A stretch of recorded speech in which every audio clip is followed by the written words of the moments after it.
ধর্ষণ চেষ্টা মামলায় বাদীর কাছেও ঘুষ আদায়। আমি টাকা ছাড়া কথা বলি না, এসআইয়ের অডিও ফাঁস।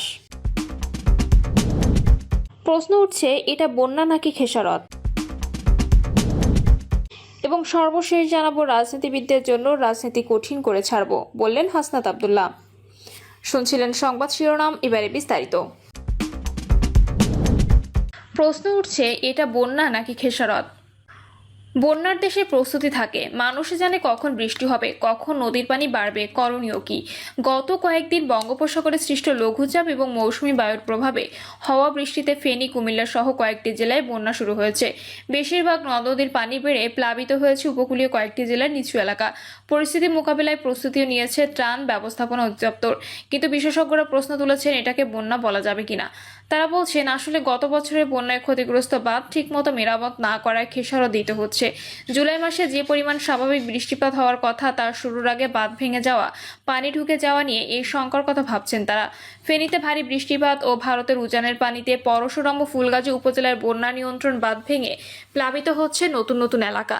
দুই উপজেলার 20টি স্থানে বাঁধ ভাঙনে পানিবন্দী হয়ে পড়েছেন হাজারো মানুষ।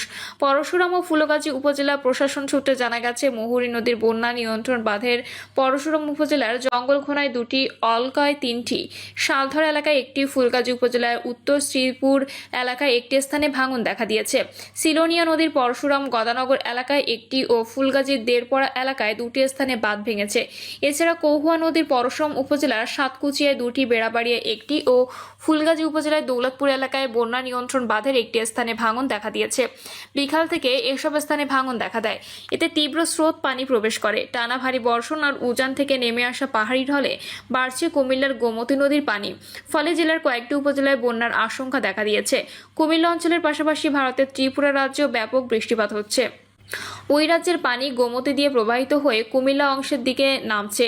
এদিকে নোয়াখালীতে অতিবৃষ্টির ফলে সৃষ্ট জলাবদ্ধতার সম্ভাব্য বন্যা পরিস্থিতি মোকাবিলায় সব প্রাথমিক বিদ্যালয়ের ক্লাস বন্ধ ঘোষণা করা হয়েছে।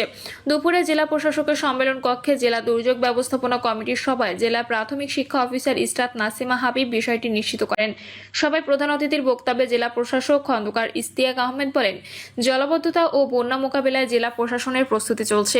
পর্যাপ্ত স্বেচ্ছাসেবক কাজ করছে। বিশুদ্ধ পানির জন্য মোবাইল প্লান্ট ও পানি বিশুদ্ধকরণ ট্যাবলেট মজুত রাখা হয়েছে। সাপে কাটা ও ডায়রিয়া সহ জরুরি চিকিৎসার ব্যবস্থা নেওয়া হয়েছে। আশ্রয়কেন্দ্র হিসেবে বিদ্যালয় প্রস্তুত রাখা হয়েছে। ত্রাণ তৎপরতা সমন্বয় কন্ট্রোল রুম খোলা হয়েছে। শরীয়তপুরে জাজিরা উপজেলার পদ্মা সেতু প্রকল্প রক্ষা বাঁধে ভয়াবহ ভাঙন শুরু হয়েছে।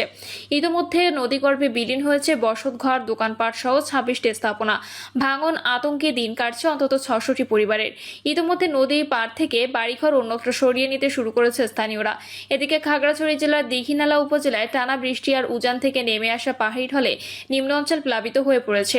এতে উপজেলার কবাখালী ও মেরুং ইউনিয়নের শতাধিক বাড়িঘর ডুবে গেছে। হঠাৎ পানি বাড়তে থাকায় ক্ষতিগ্রস্ত পরিবারের মানুষজন নিরাপদ আশ্রয়ের খোঁজে বিভিন্ন আশ্রয়কেন্দ্রে উঠতে বাধ্য হয়েছেন। 2024 সালে বন্যার কবলে পড়েছিলেন ফেনীর বাসিন্দারা।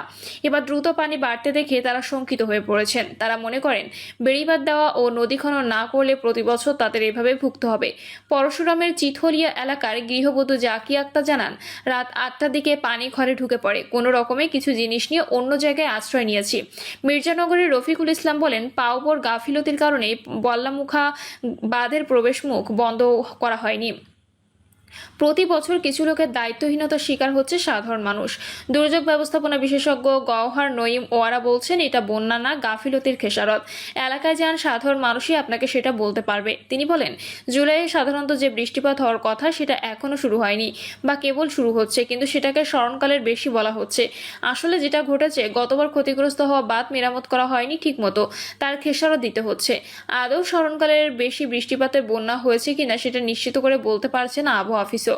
আবহাওয়াবিদ মোহাম্মদ শাহিনুল ইসলাম বলেন, অতিবৃষ্টিতে এখনই এভাবে বন্যা বলা যাবে না। এত বছরও তো ওই এলাকায় বন্যা হয়েছে। গত 30 বছরের হিসাবের সঙ্গে মিলিয়ে দেখতে হয়, জুন জুলাইতে বৃষ্টি বাড়ে, আগস্টে সেটা আরও বাড়ে। ফলে মাত্র এ মাসের 9 দিনের হিসাব দিয়ে কিছু বলা যাচ্ছে না। ফেনী জেলা ত্রাণ ও পুনর্বাসন কর্মকর্তা মোহাম্মদ মাহবুব আলম বলেন, আশ্রয় কেন্দ্র অনেক থাকলেও এখনো পর্যন্ত 30টি কেন্দ্রে 525টি পরিবার ও গবাদি পশু রয়েছে। আমাদের কাছে পর্যাপ্ত খাবার মজুদ আছে। উপজেলা থেকে চাইলেই আমরা দিয়ে দিচ্ছি। এখনো পর্যন্ত চাল ও নগদ টাকা পাঠানো হয়েছে। অনেক মানুষ আশ্রয় কেন্দ্রে না এসে আশপাশের পাকা বাড়িতে আশ্রয় নিয়েছেন। মনিটরিং এর বিষয়ে জানতে চাইলে দুর্যোগ ব্যবস্থাপনা অধিদপ্তরের পরিচালক আব্দুর রশিদ বলেন, আমাদের যে কাঠামো আছে সেটাই মনিটরিং ব্যবস্থা। জেলা উপজেলায় যথেষ্ট ত্রাণ দেওয়া আছে, শেষ হলে তারা চেয়ে পাঠালেই আমরা পাঠিয়ে দিব। ধর্ষণ চেষ্টা মামলায় বাদীর কাছে ঘুষ আদায়, আমি টাকা ছাড়া কথা বলি না। এসআই এর অডিও ফাঁস। হবিগঞ্জের চুনারুঘাট থানায় উপপরিদর্শক এসআই ফয়সাল আমিনের বিরুদ্ধে ঘুষ গ্রহণ, মিথ্যা তদন্ত প্রতিবেদন দাখিল ও আসামিপক্ষকে মদত দেওয়ার অভিযোগ উঠেছে। এ বিষয়ে ভুক্তভোগী পক্ষের সঙ্গে কথোপকথনের একটি অডিও ক্লিপ ফাঁস হয়েছে, যা এলাকায় ব্যাপক চাঞ্চল্যের সৃষ্টি করেছে। ফাঁস হওয়া অডিওতে এসআই ফয়সালকে বলতে শোনা যায়, নিয়ম হলো রিপোর্ট দিয়ে টাকা নেওয়া।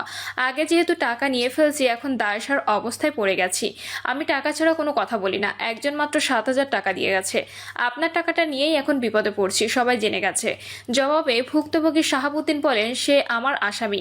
20,000 না 30 লাখ টাকা দিলেও আপনি খাইবেন, কিন্তু আমার বিষয়টা যেন ঘুরিয়ে না দেন। ধান বিক্রি করে ঋণ করে টাকা দিয়েছি। এই অডিও প্রকাশের পর 8ই জুলাই শাহাবুদ্দিনের ছোট ভাই আলাউদ্দিন সিলেট রেঞ্জের ডিআইজি বরাবর লিখিত অভিযোগ করেন। অভিযোগে বলা হয়, প্রায় 9 মাস আগে শাহাবুদ্দিনের স্ত্রী জেসমিন আক্তার প্রতিবেশী সুরুপ মিয়ার বিরুদ্ধে ধর্ষণ চেষ্টার অভিযোগে মামলা করেন। মামলা তদন্ত কর্মকর্তা ছিলেন এসআই ফয়সাল আমিন। অভিযোগকারীর দাবি, লেখার খরচ ও তদন্ত রিপোর্ট দ্রুত দেওয়ার কথা বলে তিনি আমার কাছ থেকে 15,000 টাকা ঘুষ নেন। পরবর্তীতে আরও 20,000 টাকা দাবি করলে পরিবারটি তা দিতে না পারায় তিনি আসামিপক্ষের কাছ থেকে ঘুষ নিয়ে মিথ্যা প্রতিবেদন দাখিল করেন। এছাড়া অভিযোগ রয়েছে, এসআই ফয়সালের ইন্ধনে চলতি বছরের 29শে মে শাহাবুদ্দিনের ওপর সশস্ত্র হামলা চালায় আসামিপক্ষ। এতে তার একটি হাত ও পায়ের হাড় ভেঙে যায়, বুকে ও পেটে গুরুতর জখম হয়। তিনি Sylhet MAG Osmani medical college হাসপাতালে 18 দিন চিকিৎসাধীন ছিলেন, যার মধ্যে 3 দিন আইসিইউতে ছিলেন। থানায় অভিযোগ জানাতে গেলে এসআই ফয়সাল আমিন তাকে বলেন, তোমরা তো 15,000 টাকা দিয়েছো, এরপর যোগাযোগ করনি, তাই আগের রিপোর্টে পাঠিয়ে দিয়েছি। ভুক্তভোগী শাহাবুদ্দিন বলেন, দ্বিতীয়বার টাকা দাবি করলে আমি মোবাইলে ভিডিও ধারণ করি। বিষয়টি টের পেয়ে তিনি আমার মোবাইল থেকে ভিডিও ডিলিট করে দেন, পরে তা পুনরুদ্ধার করি। এরপর ক্ষিপ্ত হয়ে তিনি মিথ্যা প্রতিবেদন দেন। জানা গেছে, ফরিদপুর জেলার বাসিন্দা ফয়সাল আমিন 2020 সালে আওয়ামী লীগ সংশ্লিষ্ট মহলের তদবিরে বিশেষ কোটায় বাংলাদেশ পুলিশে নিয়োগ পান। 2024 সালের 9 অক্টোবর চুনারুঘাট থানায় যোগ দেন। সেখানে যোগদানের পর থেকে একাধিক আলোচিত মামলায় তদন্তের দায়িত্ব পান, যার মধ্যে একটি বৈষম্য বিরোধী মামলাও রয়েছে। বৈষম্য বিরোধী মামলায় বাদী থাকাকালে গ্রেপ্তার বাণিজ্য শুরু করলে সমালোচনা শুরু হয়। পরবর্তীতে কোর্টের আদেশে তদন্তকারী ফয়সাল আমিনকে পরিবর্তন করা হয়। ঘটনা নিরপেক্ষ তদন্ত ও এসআই ফয়সালের বিরুদ্ধে বিভাগীয় শাস্তির দাবিতে স্বরাষ্ট্র মন্ত্রণালয়ের উপদেষ্টা, পুলিশের মহাপরিদর্শক, হবিগঞ্জের পুলিশ সুপার সহ সংশ্লিষ্ট কর্মকর্তাদের কাছে অভিযোগের অনুলিপি পাঠানো হয়েছে। এ বিষয়ে মাধবপুর সার্কেলের সহকারী police super AK M Salimul Haque বলেন, লিখিত অভিযোগ পেলে বিষয়টি তদন্ত করে প্রয়োজনীয় ব্যবস্থা নেওয়া হবে।